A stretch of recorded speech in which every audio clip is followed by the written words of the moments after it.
তোমরা এই রান্নাটা আমি যে প্রসেসে বানালাম বন্ধুরা, পুরো ভিডিওটি দেখো আর এমনি করে রান্না করে খেয়ে দেখো, দারুণ হয়েছে খেতে। নমস্কার, হ্যালো বন্ধুরা, কেমন আছো তোমরা সবাই? আশা করছি ভালো। আমি ভালো নেই বন্ধুরা, আমার শরীর বিশাল খারাপ, গায়ের পায়ে ব্যথা, হাতের আঙুল ব্যথা, তারপরেও খেতে তো হবে, তার জন্য একটু রান্না করতে আসছি। এই যে আমি রান্না করবো আজকে, এগুলো কি বলো তো বন্ধুরা, আমি বটি দিয়ে আঁচড়ে নিয়েছি উপর দিয়ে, না আসলে এগুলো ধুন্দল। আজকে আমি সর্ষে ধুন্দল বানাবো, তার জন্য পুরো ভিডিওটি দেখো, আশা করছি ভালো লাগে। আর এই রেসিপিটি সুন্দর লাগে খেতে। আমি একটু সাদা জিরে, কাঁচা লঙ্কা আর সর্ষে বাটা দিয়ে মশলাটা করে নেবো, নিয়ে এগুলো রান্না করব। এখন এই যে গোটা ধুয়ে নিয়েছি, ধুয়ে নিয়ে এবার কেটে নিচ্ছি।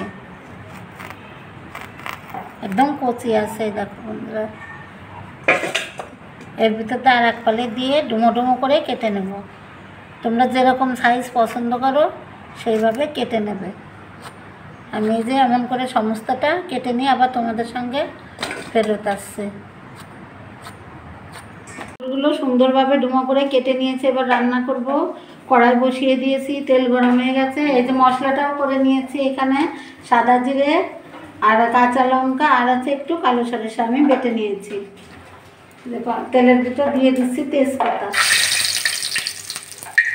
এখন দিয়ে দিচ্ছি কেটে রাখা ধুন্দলগুলো,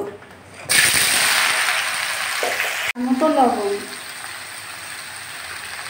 পরিমাপ মতো হলুদ গুঁড়ো। আমি ঢাকা দিয়ে ভালো করে এগুলো ভেজে নেবো, তারপরে আবার ফিরে আসছি। এই দেখো বন্ধুরা কত জল বেরিয়েছে, আমি তো এখনো পর্যন্ত জল দিইনি। এই দেখো কতটা জল বেরিয়েছে, ঢাকা দিয়ে দিয়েছিলাম এই জন্য জলটা বেরিয়েছে। এরকম ঢাকা দিয়ে আমি আরও কিছুক্ষণ রান্না করব। সর্ষে বাটা টুক দিয়ে দেবো। এই দেখো বন্ধুরা, আমি যে ভাপাতে দিয়েছিলাম আমি কিন্তু কোনো জল দিইনি, এই জল থেকে যে বেরোয়েছে রান্না হয়ে যাবে।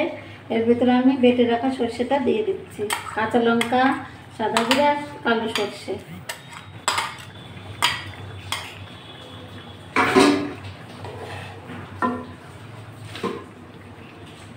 ধুন্দুল তো এমনি একটু মিষ্টি মিষ্টি লাগে খেতে, আমি সামান্য একটুখানি মিষ্টি দিয়ে চিনি দিয়ে দিচ্ছি, টেস্টি হবে খেতে।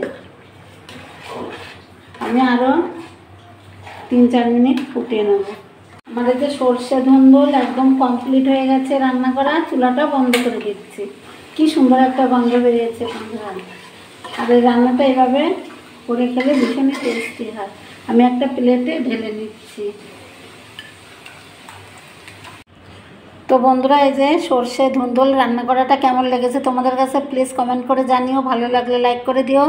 আর যেসব বন্ধুরা আমার পেজে বা আমার ইউটিউব চ্যানেলে এখনও পর্যন্ত নতুন, প্লিজ তোমরা ইউটিউব থেকে দেখলে সাবস্ক্রাইব করে দিও, আর পেজ থেকে দেখলে অবশ্যই ফলো করে আমার পাশে থাকো বন্ধুরা। তাহলে আজকে এ পর্যন্ত, সবাই ভালো থেকো, টাটা।